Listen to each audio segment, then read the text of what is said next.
পাক রব্বুল আলামিন যেখানে আমাদেরকে কদরের রাত্র দিয়েছেন, শবে বরাতের রাত্র দিয়েছেন, ঈদুল ফিতরের রাত্র, ঈদুল আজহার রাত্র এবং জিলহজ মাসের 9টা রাত্র এবং বছরের আরো 352টা রাত্র দিয়েছেন, যে রাত্রগুলোকে আমি যদি চাই ফুল রাত্র আমি ইবাদত করতে পারবো, ফুল নাইট, অথবা চাইলে কিছুক্ষণ ইবাদত করতে পারবো, তাতেও আল্লাহ তাআলার নৈকট্য লাভ করা সম্ভব আছে না নাই? কিন্তু এগুলো ছেড়ে দিয়ে আমরা কোথায় দৌড়াইতেছি? সেই ইহুদি খ্রিস্টানদের, ইহুদি নাসারাদের 31st নাইট, যেটাতে কোনো ইবাদত নাই, যেটাতে কোনো মূল্যায়ন নাই, যেটার কোনো আল্লাহর কাছে দাম নাই, মানুষের কাছেও দাম নাই, শুধুমাত্র তারাই আমাদের গোলাম বানানোর জন্য এগুলো আমাদের মাঝে আস্তে আস্তে ছড়িয়ে দিতেছে। আর আমরা বোকার মতো সেগুলোকে বসে বসে গ্রহণ করতেছি, সেগুলোকে গিলতেছি। এগুলো একটা আবর্জনা, মুসলমান সমাজের জন্য এগুলো একটা আবর্জনা। আমরা নামাজ শেষ ঠিকই আমরা আল্লাহর বিপক্ষে চলে যাই, নামাজ শেষ হয়ে যায় ঠিকই আমরা সমাজের মধ্যে গিয়ে আল্লাহর বিপক্ষে কথা বলি, আল্লাহর বিপক্ষে আইন বাস্তবায়ন করার চেষ্টা করি। ইহুদি, নাসারা, খ্রিস্টান, বিধর্মীদের যত নিয়ম কানুন আছে, যত কৃষ্টি কালচার আছে, যত আয়োজন অনুষ্ঠান, এগুলো আমরা ঠিকই পালন করি।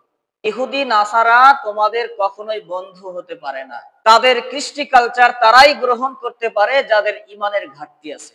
00 আওয়ার্স এই টাইমে তারা কি করে? 31st নাইট উদযাপন করে। একটা মূর্তি ছিল, যে মূর্তিটার 2টা মুখ ছিল, একটা সামনের দিকে, একটা পিছনের দিকে।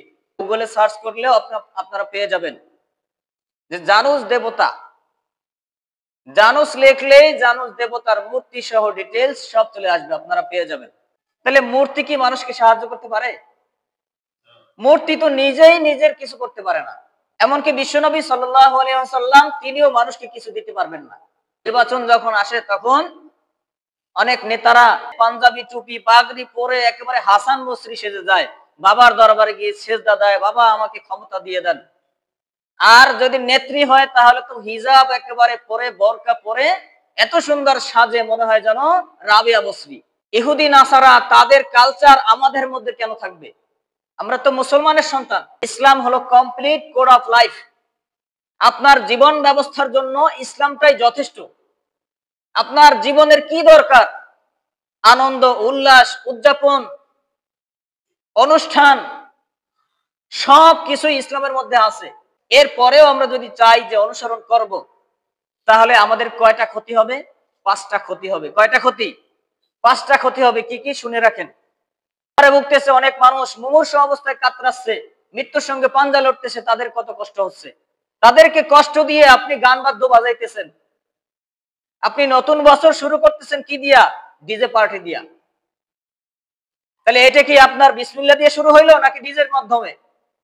তাহলে এইটা কি আপনার নতুন বছর কি বরকতময় হবে নাকি গজবময় হবে? বলেন। ইংরেজি নববর্ষ কবে, ইংরেজি কোন দিন, কোন উদযাপন, ইহুদি খ্রিস্টানদের কোন দিন, কোন উদযাপন, কোন অনুষ্ঠান, এটা সবার মুখস্থ আছে, কিন্তু আরবি মাসের নাম জিজ্ঞেস করলে সে কিন্তু বলতে পারে না। আজকে আরবি মাসের কত তারিখ চলতেছে এটা জিজ্ঞেস করলেও সে বলতে পারবে না।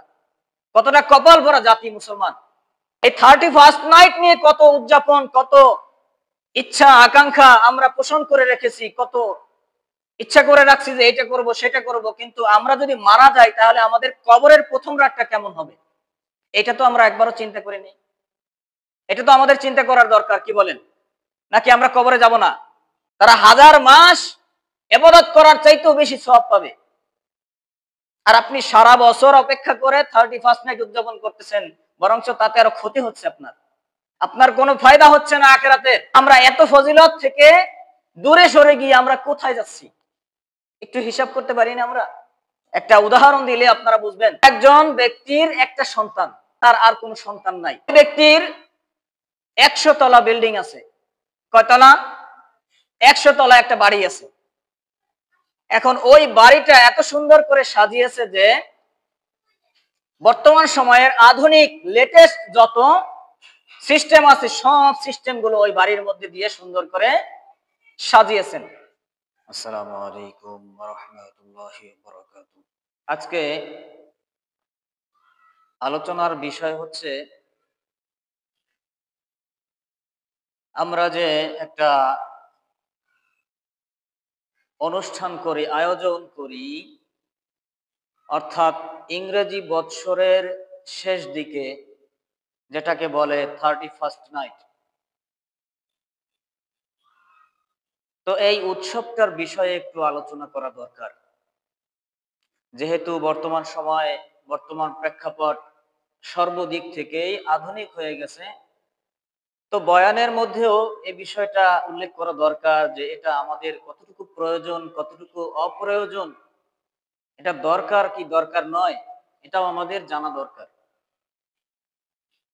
তো আল্লাহ পাক রব্বুল আলামিনের নাজিলকৃত যে আয়াত তেলাওয়াত করেছি আমি, এটা আমাদের সকলেরই জানা।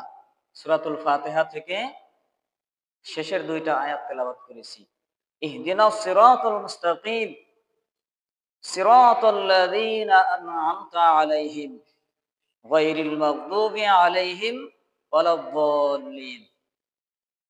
অর্থাৎ এই আয়াত দুটি, এই আয়াতে কারিমা আমরা প্রতি নামাজে, প্রতি রাকাতে রাকাতে আমরা পাঠ করে থাকি। কিন্তু দেখা যায় যে অনেক মানুষই আছি আমরা এই আয়াতে কারিমার অর্থটা জানি না। আবার অনেকে আছি জানি কিন্তু বুঝি না। তো এই আয়াতে কারিমার অর্থ এরকম যে, হে আল্লাহ, আপনি আমাকে সরল সঠিক পন্থা দান করুন, যেই পথে আপনার কল্যাণ আছে, যেই পথে আপনার বরকত আছে, যেই পথকে আপনি সুভাষিত করেছেন, মহিমান্বিত করেছেন, সেই পথ আমাদেরকে দান করুন। আর তাদের পথ আপনি আমাদেরকে দান করিয়েন না, তাদের পথে আমাদেরকে পরিচালিত করাইয়েন না, যারা আপনার কাছে গজব প্রাপ্ত হয়েছে, ধ্বংস হয়ে গেছে, যারা আযাবের মধ্যে নিপতিত হয়েছে, তাদের পথ আমরা যেন অনুসরণ না করি। আপনি আমাদেরকে কবুল করেন সঠিক পথের জন্য।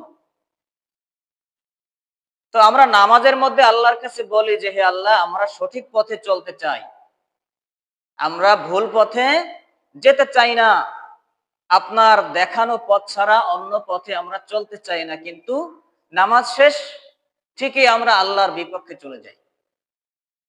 নামাজ শেষ হয়ে যায় ঠিকই আমরা সমাজের মধ্যে গিয়ে আল্লাহর বিপক্ষে কথা বলি, আল্লাহর বিপক্ষে আইন বাস্তবায়ন করার চেষ্টা করি। পরিবারের মধ্যে, সমাজের মধ্যে, রাষ্ট্রের মধ্যে মানব রচিত আইন অবলম্বন করি, এটাকে পাশ করার আমরা চেষ্টা করি, পায়তারা করি।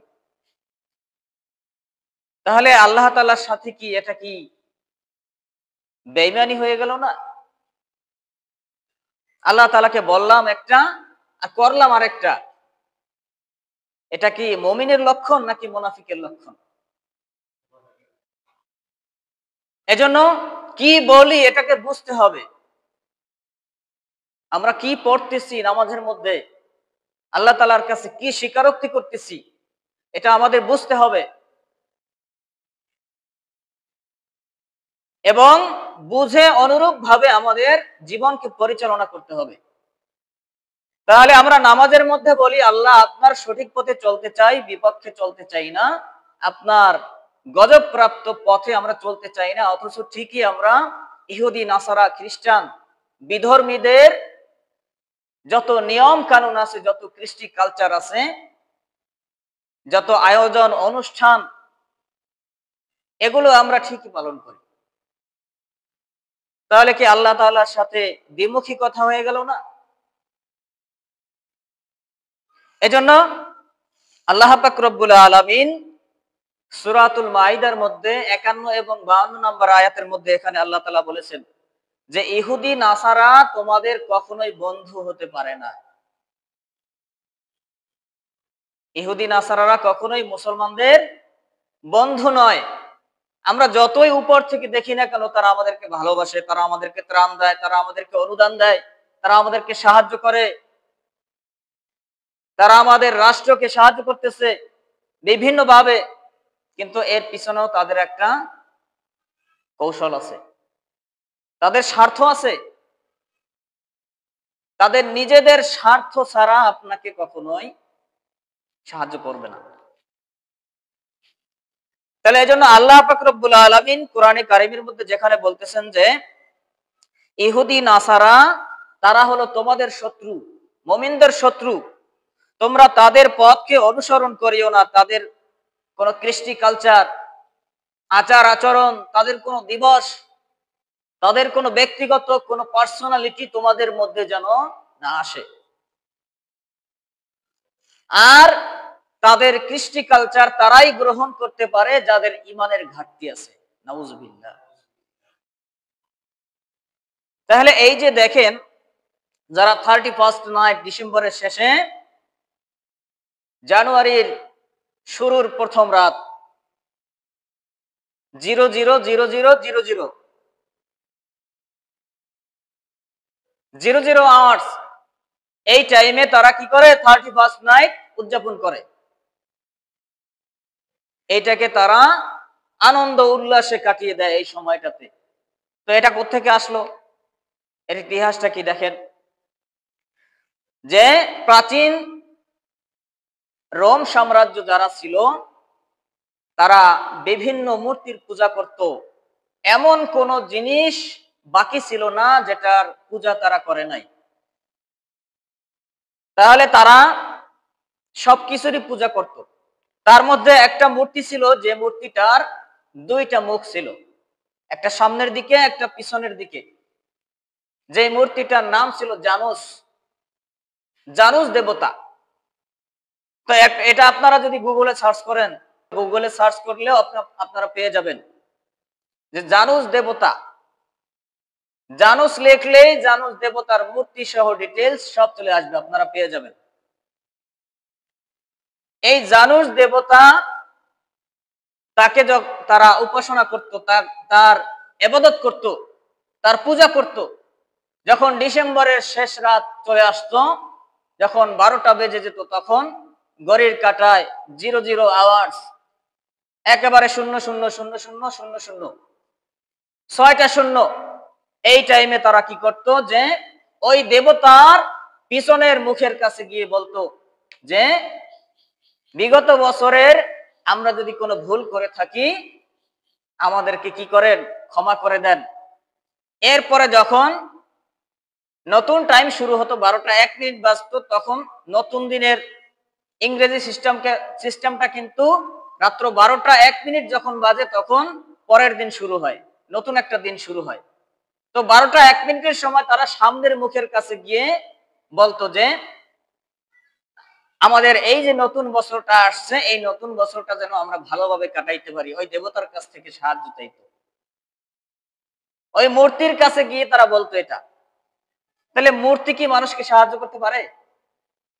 মূর্তি তো নিজেই নিজের কিছু করতে পারে না। একটা মূর্তির সামনে যদি আপনি খাবার রাখেন, কোনো কিছু রাখেন, সে তো ওইটাই খাইতে পারে না। তা আপনারে কিভাবে খাদ্য দিবে?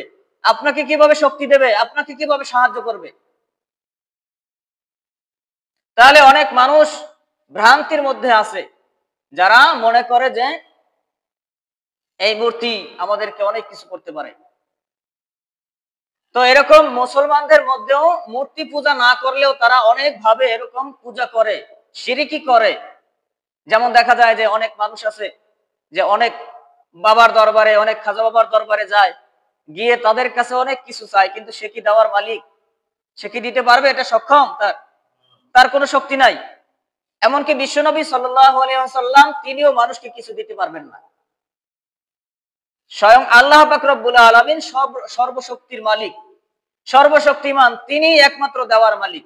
অনেক সময় দেখা যায় যে নির্বাচন যখন আসে তখন অনেক নেতারা তারা পাঞ্জাবি টুপি পাগড়ি পরে একেবারে হাসান বসরি সেজে যায়, বাবার দরবারে গিয়ে সেজদা দেয়, বাবা আমাকে ক্ষমতা দিয়ে দেন। আর যদি নেত্রী হয় তাহলে তো হিজাব একেবারে পরে, বোরকা পরে, এত সুন্দর সাজে, মনে হয় যেন রাবিয়া বসরি। তাহলে ওই বাবা কি ক্ষমতা দেওয়ার মালিক? বাবা কি শক্তির মালিক? বাবা কি রিজিক দেওয়ার মালিক? এজন্য বাবাও কোনো খাজা বাবাও দিতে পারে না, কোনো পীর সাহেবও দিতে পারে না। দেওয়ার মালিক একমাত্র কে? আল্লাহ সুবহানাহু ওয়া তাআলা। এজন্য যে ইতিহাস বলতেছিলাম যে এই জানুস দেবতা, সেই তার ইবাদত তার উপাসনা থেকে, তার পূজা থেকে, ওখান থেকে শুরু হয়েছে এই 31st নাইট উদযাপন করা। আর এই জানুস দেবতার নামকরণেই তারা ইংরেজি যেই 12 মাসের নাম আছে, এই নামের প্রথম মাসের নামটা তারা জানুস দেবতার নামে নামকরণ করছে, জানুয়ারি দিয়া। এটা ইতিহাস আপনারা ঘাটলে দেখতে পাবেন। তাহলে এজন্য সেই ইহুদি নাসারা তাদের কালচার আমাদের মধ্যে কেন থাকবে? আমরা তো মুসলমানের সন্তান। আমাদের কি আল্লাহ তাআলা উদযাপন করার জন্য দিন দেয় নাই, রাত দেয় নাই? তাহলে আল্লাহ তাআলা বলতেছেন যে তোমরা ইহুদি নাসারাদের অনুসরণ করবা না, তাদের কোন কৃষ্টি কালচার তোমরা অনুসরণ করবা না। তারা তোমাদের বন্ধু নয়, বরঞ্চ তারা তোমাদের শত্রু, প্রকাশ্য শত্রু। আল্লাহ পাক রব্বুল আলামিন সূরা মাইদার 55 এবং 56 নম্বর আয়াতে আরো বলেন যে আমরা আল্লাহ তাআলাকে প্রশ্ন করতে পারি যে ইহুদি নাসারারা যেহেতু আমাদের শত্রু, তাহলে আমরা কাদেরকে বন্ধু বানাবো? আল্লাহ পাক রব্বুল আলামিন স্বয়ং নিজেই বলতেছেন যে তোমাদের বন্ধু হিসেবে শুধুমাত্র আমি আল্লাহ সুবহানাল্লাহু তাআলাই যথেষ্ট। সুবহানাল্লাহ। মুমিনদের জন্য বন্ধু কে? আল্লাহ সুবহানাল্লাহু তাআলা। এরপরে আল্লাহ তাআলা বলতেছেন যে আল্লাহর পরে এবং আমার রাসূল বিশ্বনবী জনাবে মুহাম্মদুর রাসূলুল্লাহ তিনি হলেন তোমাদের বন্ধু। এবং মুমিন যারা এবং নামাজি যারা এবং বিনীতভাবে নম্র ভদ্রভাবে যারা যাকাত প্রদান করে, এক হাত দ্বারা দান করে আরেক হাত জানতে পারে না, এরকম বিনীতভাবে যারা, নমনীয় ভাবে যারা দান করে আল্লাহ তাআলার রাস্তায়, তারা তোমাদের বন্ধু। এছাড়া আর কেউ তোমাদের বন্ধু হতে পারে না। আর আমরা বন্ধু বানাইছি আমাদের কৃষ্টি কালচার, আচার আচরণ, এগুলো আমরা নিতেছি কাদের কাছ থেকে? বিধর্মীদের কাছ থেকে। তাহলে এজন্য আল্লাহ তাআলা বলতেছেন যে বিধর্মীদের কৃষ্টি কালচার, আচার আচরণ, তাদের উদযাপন, তাদের আনন্দ উল্লাস যে মুসলমান গ্রহণ করবে, সে ইমানের ঘাটতি আছে বিধায় সে একে গ্রহণ করতে পারতেছে। তাহলে আমরাও যারা এই 31st নাইট সহ এরকম করে করে জন্মদিবস, জন্মদিন পালন করা ইত্যাদি ইত্যাদি বিভিন্ন সময় বিভিন্ন আমরা আয়োজন সেই ইহুদি খ্রিস্টানদের থেকে আমরা নিয়েছি, এটা যদি আমরা পালন করি তাহলে বুঝতে হবে আমাদের ইমানে ঘাটতি আছে।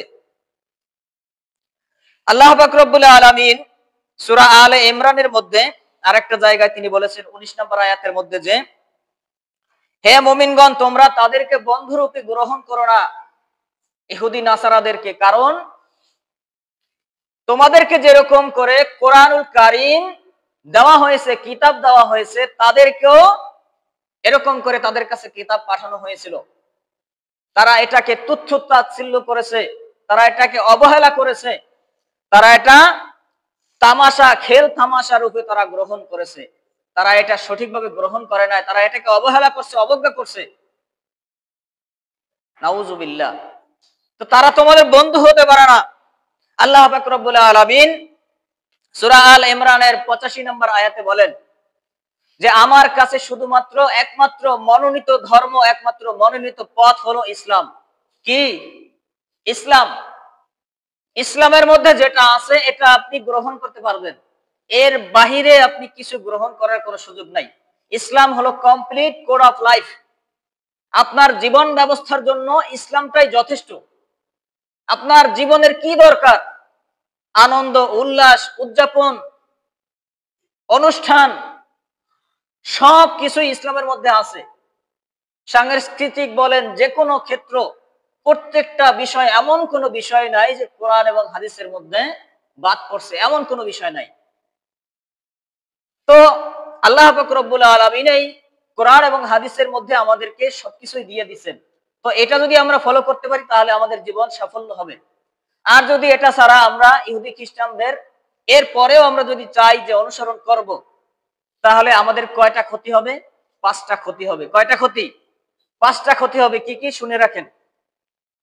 যে 5টা ক্ষতির 1 নাম্বার ক্ষতি হলো, আল্লাহর হাবিব সাল্লাল্লাহু আলাইহি ওয়াসাল্লাম বলেন যে যদি কোনো মানুষ কোন সম্প্রদায়ের অনুসরণ করে, অনুকরণ করে, সে তারই দলভুক্ত হয়ে যাবে। নাউজুবিল্লাহ। আপনি যদি একজন আলেমের অনুসরণ করেন, অনুকরণ করেন, আপনি আলেমের সাথে আপনার কিয়ামতের দিন দেখা হবে, সাক্ষাৎ হবে, আপনি তারই দলভুক্ত হবেন। আর আপনি যদি ইহুদি নাসারার তাকে অনুসরণ করেন, তাকে অনুকরণ করেন, সে বার্থডে পার্টি উদযাপন করতেছে, আপনি বার্থডে পার্টি উদযাপন করতেছেন, সে 31st নাইট উদযাপন করতেছে, আপনি সেটাও উদযাপন করতেছেন, তার দেখা দেখি। এই বাংলাদেশে তো কোনো একটা সময় এরকম ছিল না। তাহলে আমরা তো তাদেরকে দেখে দেখেই শিখতেছি, ঠিক কিনা? এই আধুনিকতার যত ছোঁয়া লাগতেছে, ততই মানুষ ইসলাম থেকে দূরে সরে যাইতেছে। মানুষ নাফরমানির মধ্যে, বেঈমানির মধ্যে আস্তে আস্তে ঢুকে যাইতেছে। তাহলে এক নাম্বার ক্ষতি হলো যে আমরা যদি তাদেরকে অনুসরণ করি, তাহলে আল্লাহ রাসূল সাল্লাল্লাহু আলাইহি ওয়াসাল্লাম এবং আল্লাহর কথা অনুযায়ী আমাদের ঈমানটা বরবাদ হয়ে যাবে। তাহলে ওই ইহুদি নাসারাদের সাথেই কিয়ামতের দিন আপনার একসাথে দলভুক্ত করে আল্লাহ তাআলা উঠাবেন। আর যেই দলের সাথে উঠবে তাদের সাথেই তার হাসর হবে। দুই নাম্বার ক্ষতি হবে যে কিয়ামতের দিন আল্লাহ পাক রব্বুল আলামিন প্রত্যেকটা মানুষকে জিজ্ঞেস করবে, 5টা প্রশ্ন করবে আল্লাহ তাআলা তার জীবন যাপন ইত্যাদি বিষয়ে 5টা প্রশ্ন করবে। এর মধ্যে একটা প্রশ্ন থাকবে যে তোমার যৌবনকাল কোথায় তুমি ব্যয় করেছো? তোমার যৌবনকালে তুমি কি 31st নাইট উদযাপন করেছো, ইহুদি নাসারাদের অনুসরণ করেছো, গান বাজনা, গান বাদ্য এগুলো তুমি বাজাইছো, এগুলো করছো, নাকি তুমি ইবাদতে কাটাইছো? এই যৌবনের হিসাব আল্লাহ তাআলার কাছে না দেওয়া পর্যন্ত এক চুল পরিমাণও লড়তে পারবে না কোনো মানুষ। তাহলে বর্তমান সময়ের যে যুবক যুবতীরা মনে করে যে আমরা একটু উদযাপন করলেই কি ক্ষতি, কি এমন হবে ক্ষতি? তো তাদের জন্য বলতে চাই যে আপনি যদি আল্লাহ তাআলার কাছে জবাব দিতে পারেন, জবাব দিতে সক্ষম হন, তাহলে আপনি এটা উদযাপন করেন, কোনো সমস্যা নাই। আপনি যদি আল্লাহ তাআলার কাছে পারেন বলতে যে আল্লাহ আমার ভালো লাগছে আমি করছি, আল্লাহ যদি আপনাকে ছেড়ে দেয় এটা যদি মনে করেন, তাহলে আপনি করেন, কোনো সমস্যা নাই। তাহলে এই গেল 2 নাম্বার ক্ষতি। 3 নাম্বার ক্ষতি হলো যে আল্লাহ রাসূল সাল্লাল্লাহু আলাইহি সাল্লাম বলেন যে প্রত্যেকটা ভালো কাজের আগে বিসমিল্লাহ বলতে হয়। প্রত্যেকটা ভালো কাজের আগে কি বলতে হয়? বিসমিল্লাহ বলতে হয়। তাহলে আপনি যে ডিসেম্বরের শেষ রাত্রে আর জানুয়ারির শুরুতে আপনি গান বাদ্য দিয়া ডিজে পার্টি করে আপনি এলাকার মানুষের ঘুমকে হারাম করে, অনেক মানুষ অসুস্থ আছে, হার্টের রোগী আছে, বিমারে ভুগতেছে, অনেক মানুষ মুমূর্ষু অবস্থায় কাতরাচ্ছে, মৃত্যুর সঙ্গে পাঞ্জা লড়তেছে, তাদের কত কষ্ট হচ্ছে, তাদেরকে কষ্ট দিয়ে আপনি গান বাদ্য বাজাইতেছেন। আপনি নতুন বছর শুরু করতেছেন কি দিয়া? ডিজে পার্টি দিয়া। তাহলে এটা কি আপনার বিসমিল্লাহ দিয়ে শুরু হইলো নাকি ডিজের মাধ্যমে? তাহলে এইটা কি আপনার নতুন বছর কি বরকতময় হবে নাকি ক্ষতি হবে, নাকি গজবময় হবে বলেন? এজন্য চিন্তার বিষয় যে আমরা ডিজে পার্টির মাধ্যমে নতুন বছর শুরু করব নাকি আল্লাহর নাম নিয়ে শুরু করব। মানুষের কাছে জিজ্ঞেস করলে, এই মুসলমানদের সন্তানদের কাছে মুসলমানদেরকে জিজ্ঞেস করলে তারা ইংরেজি নববর্ষ কবে, ইংরেজি কোন দিন কোন উদযাপন, ইহুদি খ্রিস্টানদের কোন দিন কোন উদযাপন, কোন অনুষ্ঠান, এটা সবার মুখস্থ আছে, কিন্তু আরবি ভাষার নাম জিজ্ঞেস করলে সে কিন্তু বলতে পারে না। তারা 1000 মাস ইবাদত করার চাইতেও বেশি সওয়াব পাবে।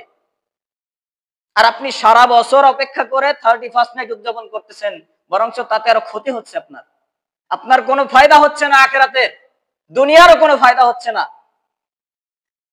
আর আপনি এই লাইলাতুল কদরের রাতকে যদি আপনি উদযাপন করতে পারেন ইবাদতের মধ্যে, তাহলে আল্লাহ তাআলা আপনাকে 1000 মাসের ইবাদত করার চাইতেও যত বেশি সওয়াব হবে, তত সওয়াব আপনার আমলনামায় দিয়ে দেবে। সুবহানাল্লাহ। আরো যদি চান আরো আছে। আল্লাহ রাসূল সাল্লাল্লাহু আলাইহি সাল্লাম বলেন যে শবে বরাতের রাত্র, এই রাত্রটা হলো ভাগ্য রজনী। তোমরা যদি আরো চাও, এই শবে বরাতের রাত্রেও তোমরা আল্লাহর নৈকট্য লাভ করতে পারো। আরো যদি চান আরো আছে। আল্লাহ তাআলা ইসলামে কোনো কিছু বাকি রাখে নাই। এরপরেও 2 ঈদের রাত্র, ঈদুল ফিতরের আগের যে রাত্রটা, এই রাত্রটায় যদি মানুষ ইবাদত করে, ঈদুল আজহার আগের যে রাত্রটা, এই রাত্রটাতেও মানুষ যদি ইবাদত করে, আল্লাহ তাআলা অনেক সওয়াব দান করে। সুবহানাল্লাহ। আরো 9টা রাত্র আছে। সেই 9টা রাত হলো ঈদুল আজহার আগের 9টা রাত, অর্থাৎ একই জিলহজ থেকে 9 জিলহজের রাত পর্যন্ত এই 9টা রাত্র যে ব্যক্তি ইবাদত করতে পারবে, আল্লাহ তাআলা প্রত্যেক রাতের ইবাদতকে সারা বছর ইবাদত করার সমান সওয়াব আল্লাহ তাআলা প্রত্যেকের আমলনামায় দিয়ে দিবে। সুবহানাল্লাহ। তাহলে আমরা এত ফজিলত থেকে দূরে সরে গিয়ে আমরা কোথায় যাচ্ছি একটু হিসাব করতে পারি না আমরা? এছাড়াও যদি আমরা চাই তাহলে আল্লাহ তাআলা আমাদেরকে আরো বাকি, আজকে আরবি মাসের কত তারিখ চলতেছে এটা জিজ্ঞেস করলেও সে বলতে পারবে না। কতটা কপাল ভরা জাতি মুসলমান। তাহলে আমাদের 3 নাম্বার ক্ষতি যে বিসমিল্লাহ দিয়ে যেহেতু শুরু নাই, এখানে এটা রহমতের পরিবর্তে গজবে পরিণত হবে। 4 নাম্বার হলো এই যে আপনি গান বাদ্যের মাধ্যমে, গান বাজনার মাধ্যমে আপনি এই আপনার বছরের শুরুটাকে আপনি উদযাপন করতেছেন। গান শোনা কি হারাম না? তাহলে গান কোন ব্যক্তি যদি কানের মাধ্যমে শোনে, তার কানের জেনা হবে অশ্লীল, গানের মধ্যে যদি অশ্লীল কোনো কথাবার্তা থাকে তাহলে এটা যদি সে শোনে তার কানের জেনা হবে।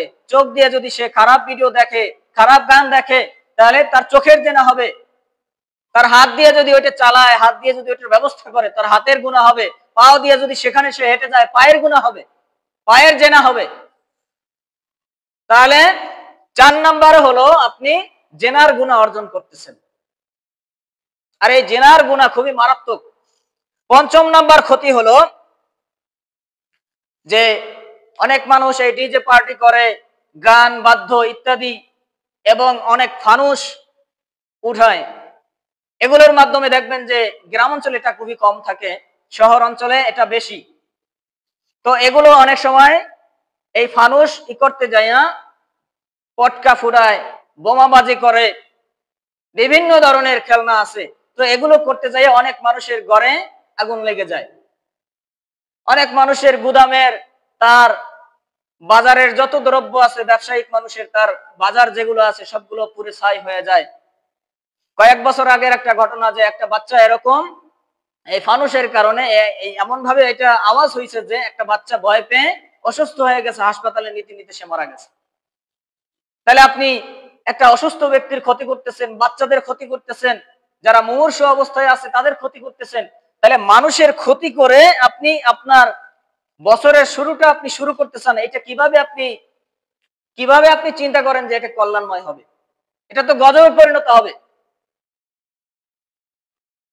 আপনি নতুন বছরের 31st নাইট উদযাপন করতে চান, এটা নিয়ে আপনার এত চিন্তা চেতনা, এত আপনি হিসাব করে রাখছেন, এটা করবেন সেটা করবেন, অথচ আপনি একবারও চিন্তা করলেন না আপনার সেই যদি মৃত্যু হয়ে যায়, আপনার কবরের প্রথম রাত, প্রথম ফার্স্ট নাইট যেটা হবে, সেই রাতটা কেমন হবে, সেই কবরের ফার্স্ট নাইটটা কেমন হবে? হযরত ওসমান রাদিয়াল্লাহু তাআলা আনহু তিনি যখন রাস্তা দিয়ে হাঁটতেন, কোন সময় যদি কবর তার সামনে পড়ে যাইতো, তিনি হাউমাউ করে কান্না করতেন ছোট বাচ্চাদের মতো। ছোট বাচ্চারা যেমন মা যখন দুধ না দেয়, দুধ যখন না পায় তখন যে এরকম করে কান্না করে, ওসমান রাদিয়াল্লাহু তাআলা আনহু ঠিক তেমনই কান্না করতেন বাচ্চাদের মতো। তার আশেপাশের বন্ধুগণ তারা বলতেন যে আপনি এরকম করে কান্না করেন কেন? আপনি তো জাহান্নামের বয়ান শুনেও এতটা কান্না করেন না। ওসমান রাদিয়াল্লাহু তাআলা আনহু তিনি বলতেছেন যে এই কবর হলো, বিশ্বনবী সাল্লাল্লাহু আলাইহি ওয়াসাল্লাম বলেছেন যে এই কবর হলো মানুষের মৃত্যুর পরবর্তী জীবনের প্রথম ঘাঁটি, প্রথম স্তর, প্রথম স্টেপ। এই স্টেপে যে ব্যক্তি পার পেয়ে যাবে, ছাড় পেয়ে যাবে, তার পরবর্তী যে স্টেপ গুলো আছে সবগুলো তার জন্য সহজ হবে। আর যে ব্যক্তির এই কবরটা কঠিন হয়ে যাবে, তার জন্য পরবর্তী স্টেপ গুলো সবগুলোই কঠিন হবে। নাউজুবিল্লাহ। এজন্য আমি কবর দেখলে এরকম কান্নাকাটি করি। তাহলে আমরা এই 31st নাইট নিয়ে কত উদযাপন, কত ইচ্ছা আকাঙ্ক্ষা আমরা পোষণ করে রেখেছি, কত ইচ্ছা করে রাখছি যে এটা করব সেটা করব, কিন্তু আমরা যদি মারা যাই তাহলে আমাদের কবরের প্রথম রাতটা কেমন হবে এটা তো আমরা একবারও চিন্তা করিনি। এটা তো আমাদের চিন্তা করার দরকার, কি বলেন? নাকি আমরা কবরে যাব না? কোন মানুষ আছে যে কবরে যাবে না এরকম কেউ বলতে পারবে? কেউ নাই, সবারই যেতে হবে একদিন না একদিন। তাহলে আমরা বলতে পারি যে এগুলো যদি না করি তাহলে আমরা কি করব? আল্লাহ পাক রব্বুল আলামিন নিশ্চয়ই আমাদেরকে বিকল্প ব্যবস্থা রেখে দিয়েছেন, অল্টারনেটিভ ব্যবস্থা করে রেখেছেন।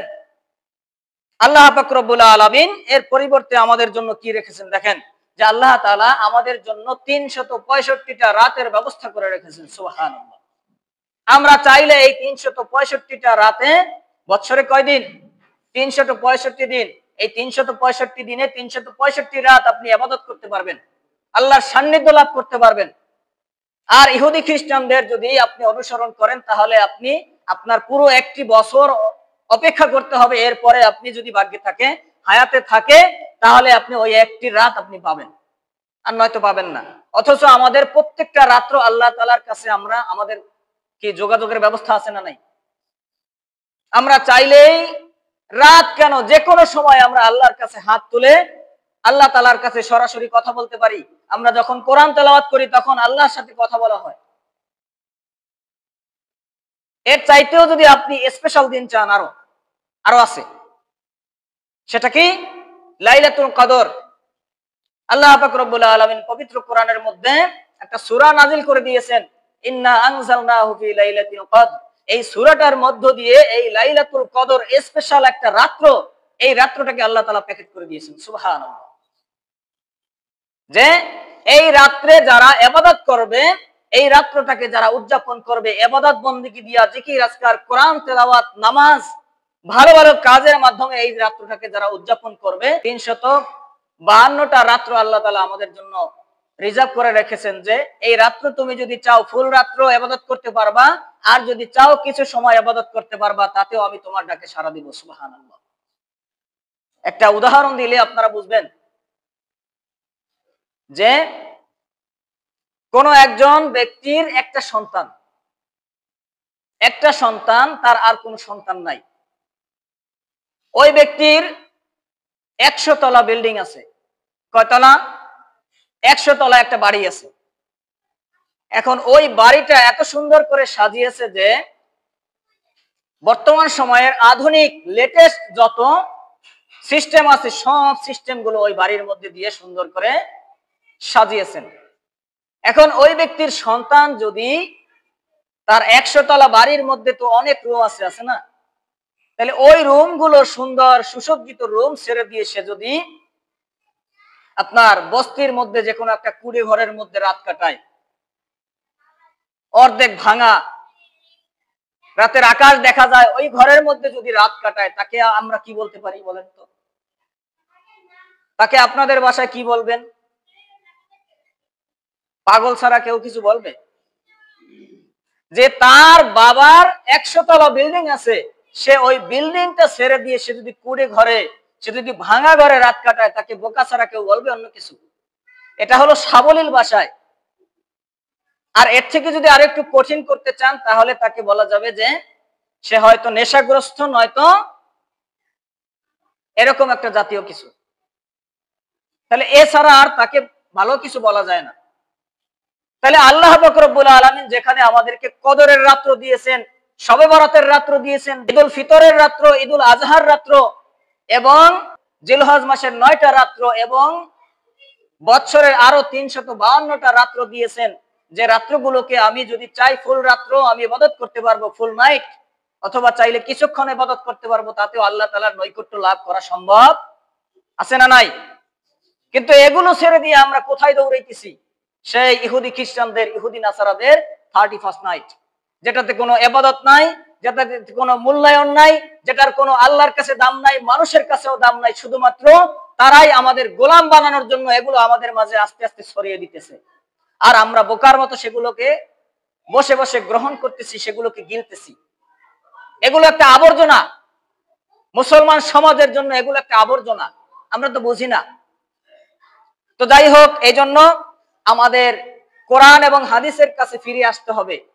কারণ আল্লাহ পাক রব্বুল আলামিন বলেছেন যে একমাত্র ধর্ম, মনোনীত ধর্ম আমার কাছে পছন্দের একমাত্র ধর্ম, সেটা হলো ইসলাম। আমি ইসলামকে পরিপূর্ণ জীবন ব্যবস্থা করে দিয়েছি, তোমাদের জন্য এমন কোনো কিছু বাদ নাই যেটা আমি ইসলামের মধ্যে দেই নাই। এজন্য ইসলাম ছেড়ে দিয়ে যদি কোনো মানুষ ইসলাম ছেড়ে দিয়ে অন্য কোনো পথ অবলম্বন করে, সে বোকা ছাড়া আর কিচ্ছু হতে পারে না। তো যাই হোক, আল্লাহ পাক রব্বুল আলামিন যেন আমাদেরকে এই বিধর্মীদের কৃষ্টি কালচার থেকে বেঁচে থাকার তৌফিক দান করেন, আমরা বলি আমিন। ওয়া আখিরু দাওয়ানা আলহামদুলিল্লাহি রাব্বিল আলামিন। আসসালামু আলাইকুম ওয়া রাহমাতুল্লাহি ওয়া বারাকাতুহু।